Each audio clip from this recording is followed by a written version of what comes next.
Good morning, everybody. This is June Smith, Art in June, Delegates of Society, and we are having a phenomenal conversation today with some real, wonderful, brilliant minds. We're going to be talking about mental health. We're going to be talking about the arts, of course, in the space that we are in, which is why I wanted to gather them all together because I'm chomping at the bit to get them to begin to really talk about who they are and what they're doing. We have a phenomenal lineup of people to share information with, and we want to go ahead and get started with that, right? So we've got Deborah Visconi, who is the CEO and president of Bergen Newbridge Medical Center. We've got Donna Lee Corrieri, who is in charge of marketing at Bergen Newbridge Medical Center. We've also got Marion Traw, who is the executive director of development at Bergen Newbridge Medical Center. And we've also got Donna Abeen, who is on the board of directors for the foundation. So guess what? We've got to talk about this, right? So here we go. Good morning, everybody. How you doing? Good morning, June. Good morning. So it's Deborah. I am just flabbergasted with, it's such a pleasure to meet you. And I'm just so flabbergasted with the work that you are doing because since like 2017, you actually really decided that you were going to come in and you were going to take the bull by the horn and you were going to actually really turn the tide in terms of how people see this organization. So tell us a little bit about, who you are, what you're doing, and let's get into it.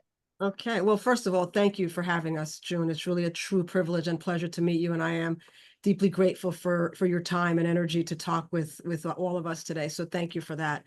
Yep, Deb Visconi, President and CEO of Bergen Newbridge Medical Center. Bergen Newbridge Medical Center is, fun fact, the largest hospital in the state of New Jersey. We have 1,070 beds under a 1 million square foot roof, sitting on 62 acres of lush Bergen County property in the center of the universe, Paramus, New Jersey. So we are, in addition to all of that, we are also a safety net provider, a facility where we care for the most vulnerable individuals in our communities. We are blind to the insurance status of an individual, whether they have insurance, they're underinsured, blind to their immigration status. We are focused on providing quality health care to all in our communities. We have been on a transformational journey since 2017 when I took over as the president and CEO, really focusing on engaging our community and listening to the voices of what they need and standing up to support those needs. We view ourselves and we have positioned ourselves to be that beacon of health and hope for our communities, providing care, and not just within the walls of the hospital, but outside of the walls of the hospital, reaching communities when and where they need us the most. Which I think is just so amazing, right? Because I've lived in Bergen County for a very long time. And so there used to be Bergen, when you think about Bergen Newbridge, I didn't know that you were even a 55% charity care house. Like I had no idea, right? And so just having conversations with folks around healthcare and the whole disparity issue around healthcare overall, just having that kind of conversation has been just so phenomenally sobering to me because talking to Donna, just having a simple conversation, and here we are, fast forward, and I'm learning about all of the stuff that you guys are doing and did not even know. And I think I'm kind of pretty, savvy enough where I know pretty much what's going on in Bergen County, but this is like a really interesting, quiet space, but voluminous in terms of the work that you're doing, and I am so grateful that you are here doing this kind of work. So here's my question to you though, because you have been, the ROI influencer, women in business, right? Top 40 women. You've been in Cranes, Women of Influence 2024. You're a board member for Felician College. And you're running this massive entity. How do you even balance that? Like what is the thing what is your why and why you even do this work and how you're able to do this work? I'm driven. I don't really consider what I do work. I really, um, this is who I am. This is my North Star. This is how I'm built, is to support and care for communities and for people. Part of it is, my background, I come from a socioeconomically deprived family, a Puerto Rican woman from Brooklyn. I was born and raised in Brooklyn, New York, and I saw firsthand the inequities of access to healthcare, having been the middle child of five and in my family. Um, and for me, it always was about, at a very young age, was about, how do I give back? How do I change the world? Mm-hmm. How do I make a difference to help as many people as I can? And my background, I'm a lab tech by background. I grew up through the laboratory ranks, and got into healthcare administration, wanting to get to that point in life where I can make that difference. And being at Bergen Newbridge Medical Center is fulfilling that dream. And so, I am driven to make a change every single day. Every life I touch is just not one life, it's a family and it's a community. And if we can give back and understand what we can do to make sure that our least healthy community member is as healthy as they can be, and if we can be that beacon of health and hope, if we can be that place that people trust, that can come to us for whatever they need, that's what drives me. Wow. Yeah. Mm. It's your purpose, right? A purpose. It's your purpose. And you're maximizing your potential, which I think is phenomenally admirable, but so motivating to many people who are just kind of looking at the sidelines and wondering, hey, every day that I wake up, what is it that I need to do? I think, salute to you for you being able to just kind of know what your North Star is and just walking into your purpose boldly. I think that's the beauty of who you are, and that's why it's working clearly, because everybody's kind of been talking about it now. And so now, me with my big mouth, I'm telling folks, listen, you guys need to go to the hospital. This is where you go. I literally had an opportunity to come and meet with Marion and with Donna and some of the other staff members just to kind of understand and see the climate. I was really impressed. Oh, thank you. I was really impressed, and I was really excited about the different things that you're doing, the different programming that you have, your medication assisted programs, your Center for the Hope and Resiliency Center for Youth, your Teen Thrive Recovery Program, like all of that stuff.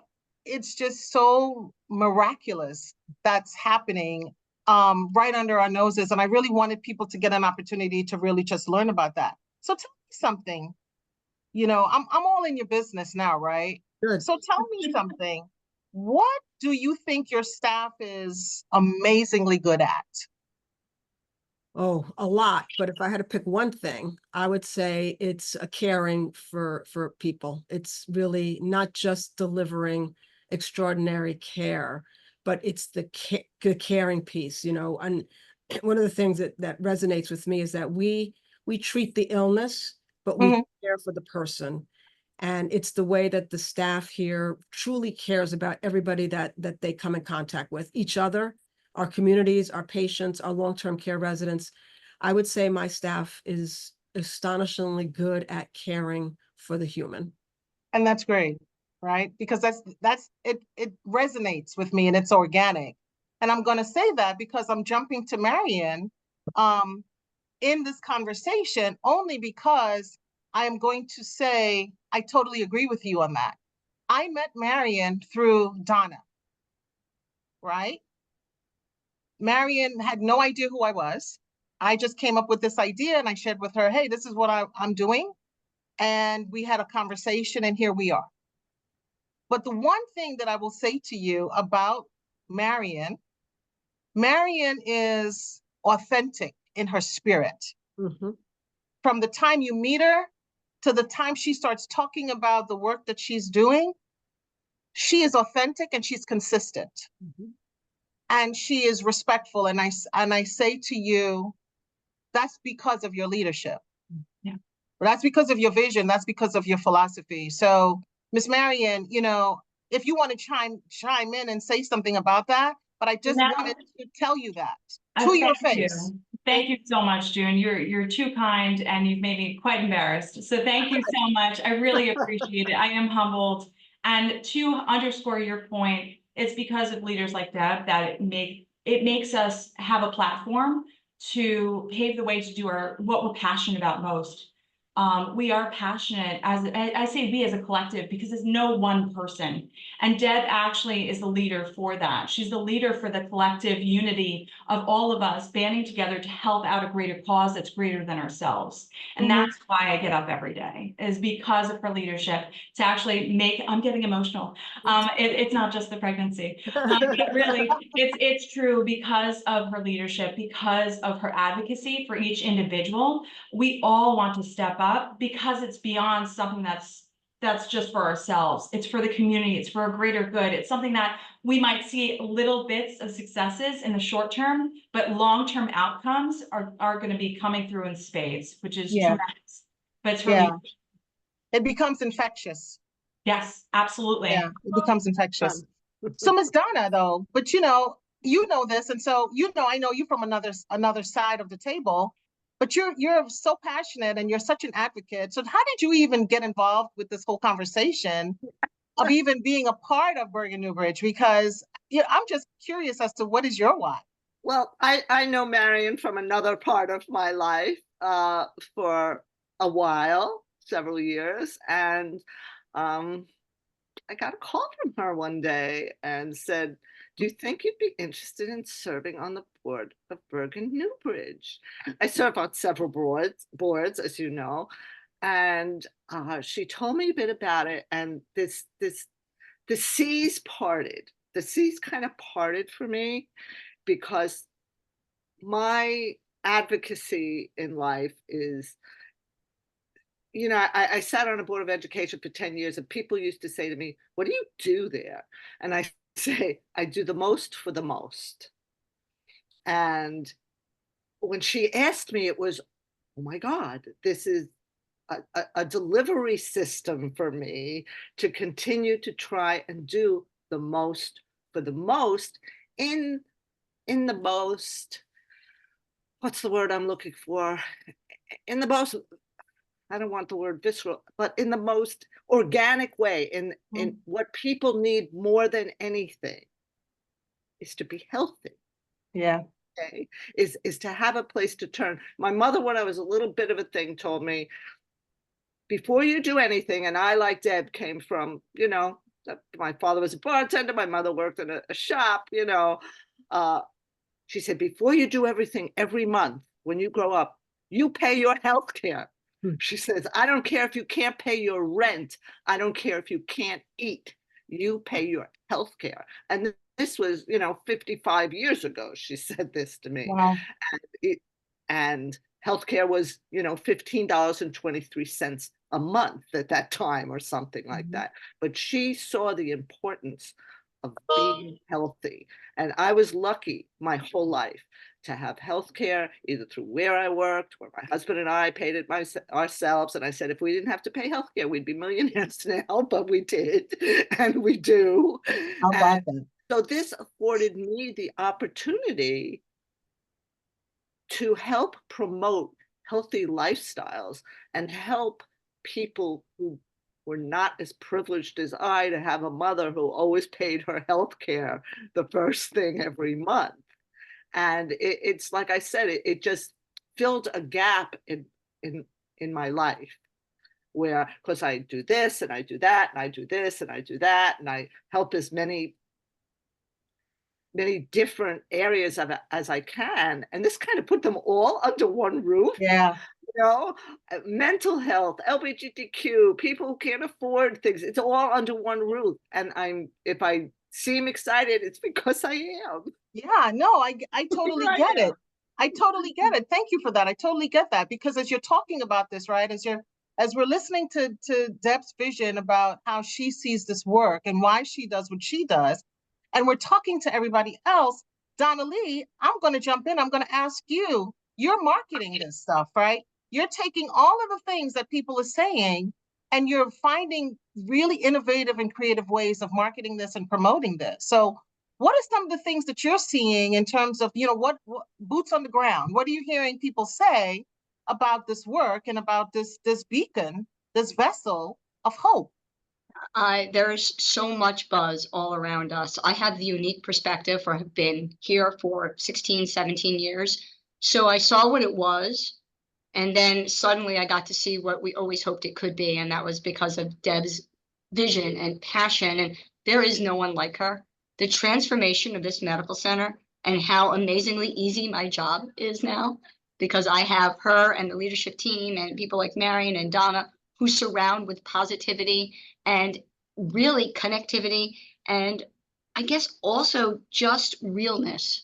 It's one thing to put out pretty pictures and great messages. Wow, I can do that super easy. But it's nothing if people come here and it falls short.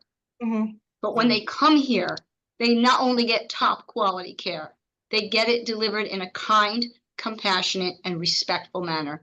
And as being a member of the LGBTQ community and watching my family, my community for years, not have a place to call home for healthcare where they felt safe, and knowing my medical center, because of my CEO, is that place where we can call home.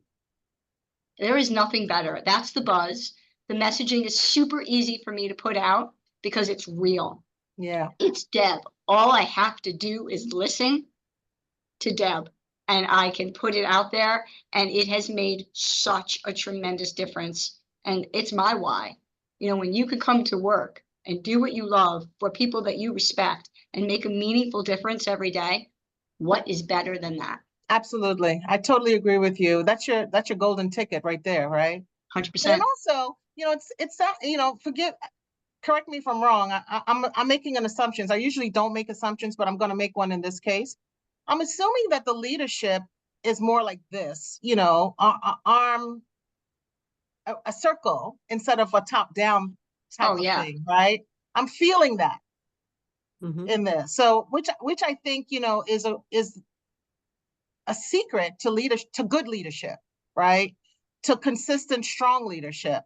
So, Ms. Deborah, I'm coming back to you because now I want to know. Interrupt for 1 minute and just say something from an outsider looking in. Well, by an outsider, I mean I'm the newest to this. Okay, I'm just going to say this. I don't mean to interrupt you, but I think it needs to be okay. said. I've gone and toured the hospital several times. I love to go tour the hospital.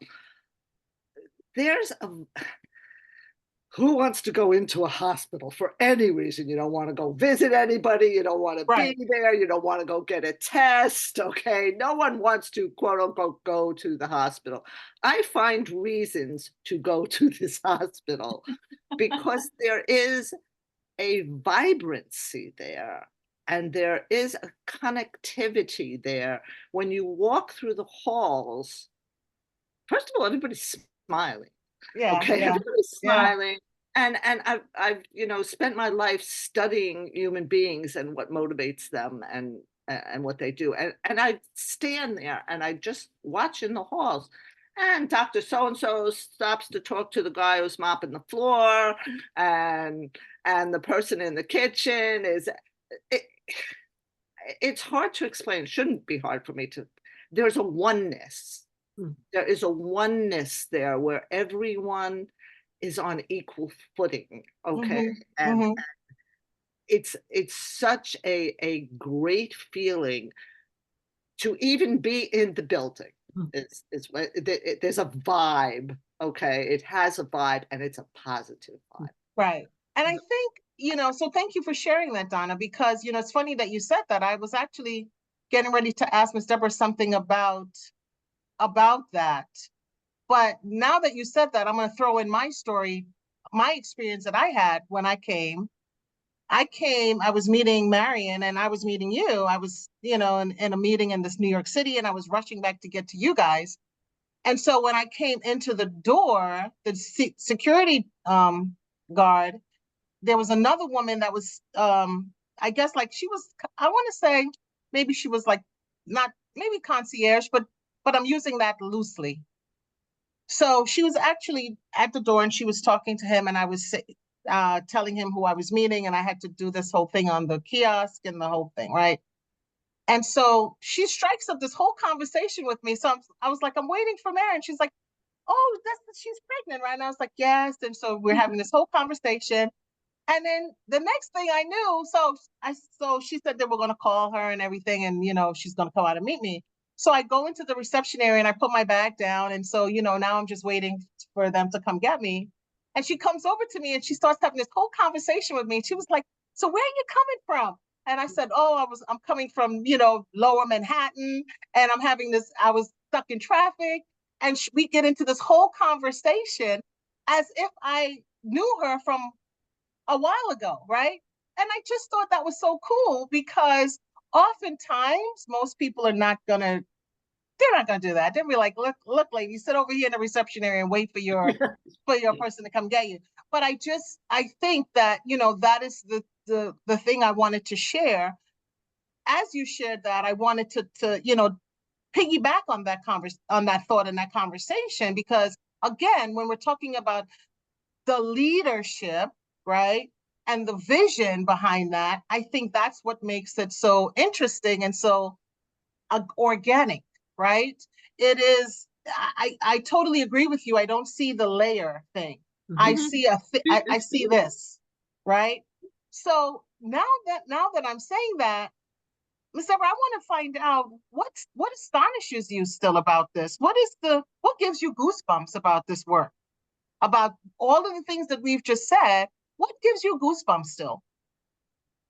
Well, listen, I get up every morning at 4:30 in the morning and I jump out of bed and I can't wait to get to work to be astonished. I think it's the people. I mean, listening to the conversation, this organic conversation amongst all of us here, and hearing some of these stories and these insights, and people like Donna Benny, who really, who told me one day, she goes, Deb, this is a happy place. It never was that, right? It never was that. It was a dark, sad, angry place. And we've been able to make those changes by influencing people, like making those connections. And you're right, we aren't, hierarchical. We are a circle of love and compassion. And I maintain an open door, a sincere open door policy where people can come and sit and talk with me.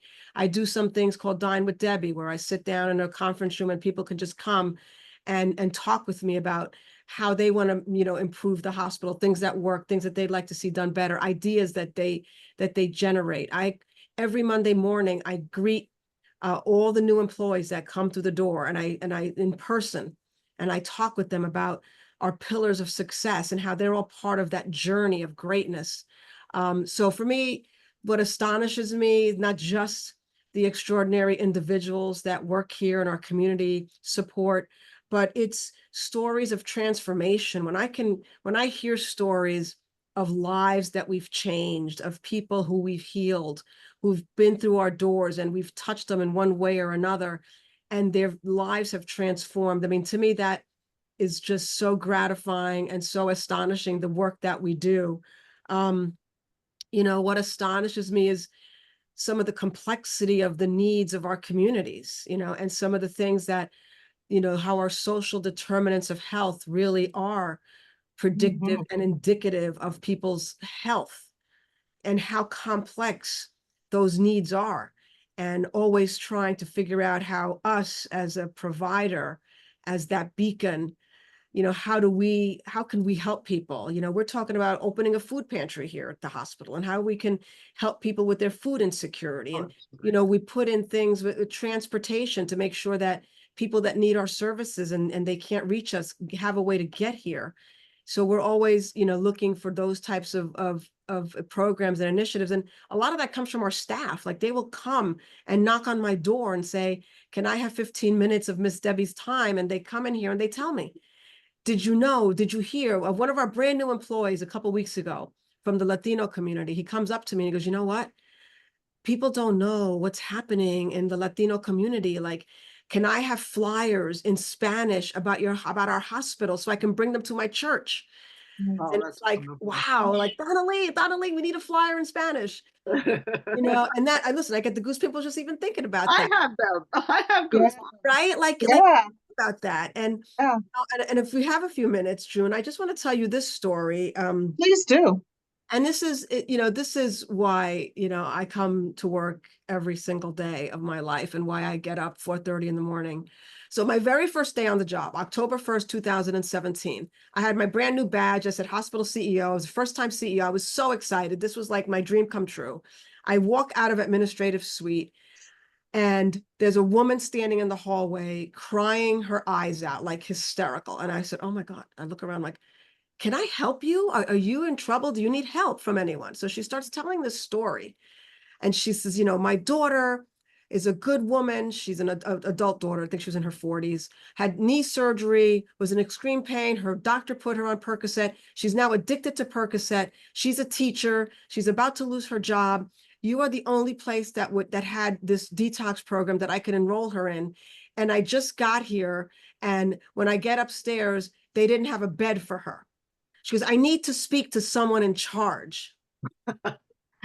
So I panicked and I said, oh my God, oh my God, oh my God. And I looked at my ID badge and I go, oh, can she tell them I'm the CEO? So I turned around. And then I said, this is why I'm here. And I said, I'm sorry, I'm the president and CEO of this hospital. And she said, I get the goose pimples. She goes, you're an angel, has just presented in front of me. She goes, you're the president? I said, yes, I'm the president. And she goes, can you help my daughter? And in my mind, I go, I really have no idea how to help your daughter. An hour, so I don't know. I said, of course, sit here and I'll be right back. So I run into my office and I call one of my Mike and in charge of our detox. I'm like, Mike, I need your help. There's a desperate mother here. Her daughter's upstairs. We don't have a bed. She made a reservation, but for whatever reason, they got messed up. So Mike comes flying down, takes the mother, brings her upstairs, long story, gets a bed for the daughter, puts her through our program, fully detoxed, fully rehabbed. And fast forward a few years later, not only did we save her life from a horrid disease of addiction, but she went into the field of addiction and she became a counselor. So she's giving back to the field and she went on to have a baby. So she had a baby girl. So when you think about this, June, that's which will always, and I remember that panic when she said, I need to talk to someone in charge. And like, I had no idea what to say to this woman, but I knew she needed us. And not only did we save a life, another life came of it, and she's giving back to our communities. And that is the circle of life. Transformation. That's beautiful. 365. That to me, thank you. Thank you for sharing that, because that just gave me goosebumps as you said it. And I think that to me is the reason why I do what I do, and I want people to know that you exist. I want people to know that you're doing, cutting edge work. I want people to know, obviously art is my thing and it's one of the things I love, but I see, palliative care is critical, particularly when people are really sick or they're having an episode. And I want my creative friends and my creative network of folks to know there is a place that they can come if they need help in any way, shape, or form. Because now Newbridge now becomes my new space, right? That becomes the preferred place for me to come to when I need help, should I need help. And so I feel like I thank you for this, right? Like, that's the reason why, when I wanted to launch this brand, I wanted to launch this brand because I felt that I'm very clear about the fact that there are many of us who suffer in silence around depression, around whatever, and we just don't share that because we say we don't look like it, right? I'm very transparent about my own journey, and I say that in my 20s I started suffering from depression, and I didn't really know what it was. I had no place to really go or feel like I can go someplace and share that because I just didn't know what it was. Fast forward, however many years later, I know how to manage it, but I would never say I've conquered it, right? I manage it very well, and I know what I need to do. And I feel like I meet so many young people who contemplate taking their lives more often than not, who are phenomenal artists and creating work that you would pay hundreds of thousands of dollars for, but as they're creating it, they're thinking about how they can actually end it all, right?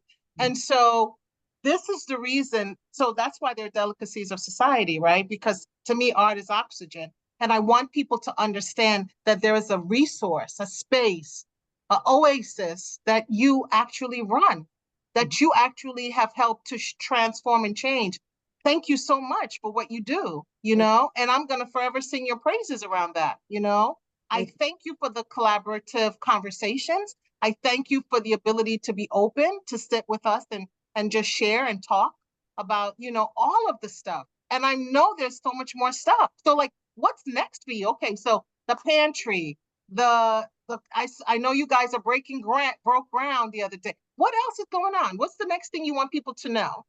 So we are expanding our physical footprint, we're enhancing the hospital. Like, as you said, we just broke ground on a brand new ED that's going to open probably in about a year, which will be a comforting, it won't be just your regular ER. It's going to be a unique environment that is comforting and compassionate, and will have living room models and just an extraordinary physical facility. But beyond that, we're creating things around the space of behavioral health. We're going to launch a depression center of excellence. I mean, you hit it, June, like depression, a huge, huge health issue in our communities. People are dying. 25% people worldwide. And they're afraid of it. So we're going to have a depression center of excellence that we're going to be cutting the ribbon on in a few months. Our Center for Comprehensive Addiction Treatments, where we can treat the person, treat the disease, and care for the person. We're expanding our surgical services. We're going further out into our communities. I'm sure you've heard about our venture within Sarah's Supermarkets, where we have care practices built right into supermarkets. We want to do more of that. We're going to be opening a large center down in Garfield, where people will be able to get all kinds of care beyond just the doctor visit, but radiology and exams and procedures. So we are really moving towards being that place, the place where people come for whatever they need, that destination hospital in the state of New Jersey, being there for our communities, understanding their needs, and authentically and genuinely stepping up to meet those needs. So we're going to continue to expand. We're going to continue to innovate. We're going to continue to engage our communities. And, truly, June, I know that this just feels like we were meant to connect. The fact that we connected through two extraordinary individuals, Marion and Donna, does not surprise me at all. I just feel like we are kindred spirits that were meant to be. I have a passion for, I call it the healing arts. Yeah. And that's the other piece of work that I want to bring to the medical center, is really embodying the healing arts. Arts heal, whether it's music. Right. I worked in my New York City days. I worked with Joanne Lowy for the Louis Armstrong Center for Music in Beth Israel Medical Center, and artists in our community. So I think this absolutely is such a great connection to make with you and the work that you do. So I am truly, truly honored and proud to be on this journey. Thank you. Likewise. I mean, I think we're getting ready to blow your whole hospital up with a whole bunch of art. Oh my God, I can't wait. I cannot wait. I can't wait. Yes. Well, what's really cool. What's really cool about this is that I literally want to make sure that the libraries all know about mental health, right? The importance of that. And so that's why I really have not been actually looking at galleries to actually have this conversation and have exhibits. That's the next step of this, right? So we're launching this brand on June 19th, but after that, what we want to do is we want to be able to share information about mental health in spaces, in public spaces, and the libraries are where we feel we want to do that.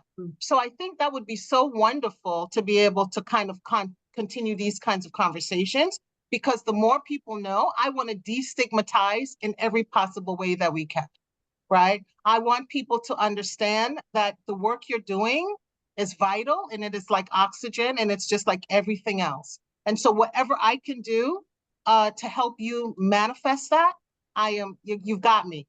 You've totally got me.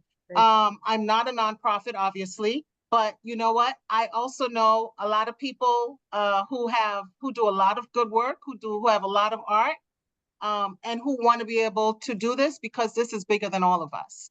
and this is impactful. And so I want to help you to continue to do the work that you're doing because I believe in it. Thank you. So thank you for that. You know, let's get ready to rule the world. That's right. Let's do this. So, ladies, I'm going to do a little quick, round robin thing real fast. And then, I in the interest of time, we did pretty good. So I want to do, Deb, ask you though, what do you do? What's like your most favorite delicacy? What's the thing that you really love to do? The fun stuff. Give me a delicacy of food that you like to really chomp down on. Oh boy. So a food, I would say French fries. And, Okay. and donuts. I was gonna say over donuts. I And was a little donuts. French surprised. fries and Okay, donuts. All right, okay. all right, listen, how about fried dough as a category? Really? Perfect, Okay. perfect. Donnelly, what's you, Donnelly? What's yours? Chocolate chip cookies. Oh, okay. I'm not gonna lie, you know what? I'll walk away from anything, but I will not walk away from a chocolate chip cookie. Really? It's true. I had it for That's funny. breakfast. That's funny. Marion, hamburgers or hot dogs? Ooh, neither. Oh, So I'll eat Really? both. Like, don't get me wrong, I love food. I love food a little bit too much, as we could see. But if I had to choose between a hamburger and hot dog, I'd probably go with the hot dog with ketchup and mustard. But really, my food is music. oh. Music. My food is music. Yeah, There you go. jazz. There Yep. you go. There you go. That's funny. Donna, Ah, gee. martini or wine? What? Martini or wine? I don't drink it all, so I'll have a cup of tea, thank you. Okay. Soda or But coffee? if I was drinking, I mean, I stopped drinking when I got pregnant and never started again. Okay. Between a martini and wine, it would be a martini now. Martini. Okay. Miss Deborah, what's on your playlist? Give me an artist that you just recently listened to. A song. Elton An John. artist. Elton John. Elton John. Okay, cool. Last concert you went to? Oh, wow. Where's the touch cook? Oof, it's been a while. I'm trying to think who it was that I went to see. It might have been Elton John or Billy Joel, one of the two. Billy Joel. Okay. Miss Donnelly, football or basketball? Football. Football. Marion, girl or boy? Ooh. Oh, Why Easy classify? question. Why classify, June? They could be whatever they want to be. That's right. There you go. There you Very go. nice, very She's nice. having a Okay. day. Great She's having a answer. There day. you go. That's great. That's great. I am so excited to have spoken to you guys. I like to have fun, as you see. Thank you. But I'm excited, and I hope that I get to really kind of continue to. I'm excited about June 19th. Got to tell you. Yes. So I'm hoping that you all are going to come and have a good time. Miss Deborah, I don't know if you're coming. Are you joining us, or are I'm you gonna in town? I'm in San Diego that week. Oh, you're traveling. Okay. Yeah. Well, we'll miss you, but I'm glad at least we got a chance to spend with you today. Yes. I thank you for your leadership. I thank you for your wisdom and your knowledge and your understanding. Please continue to be the phenomenal woman that you are. You deserve everything that's coming to you because you've done the work. And, your purpose is being fulfilled as we speak. So it's beautiful to watch. Thank you. And thank you for the collaboration. And really, this has been a magical time spent with you. Deep bow to you. Thank you. Hold tight. Thank you all. Thank you, June. Thank you, everybody. Thank you, June.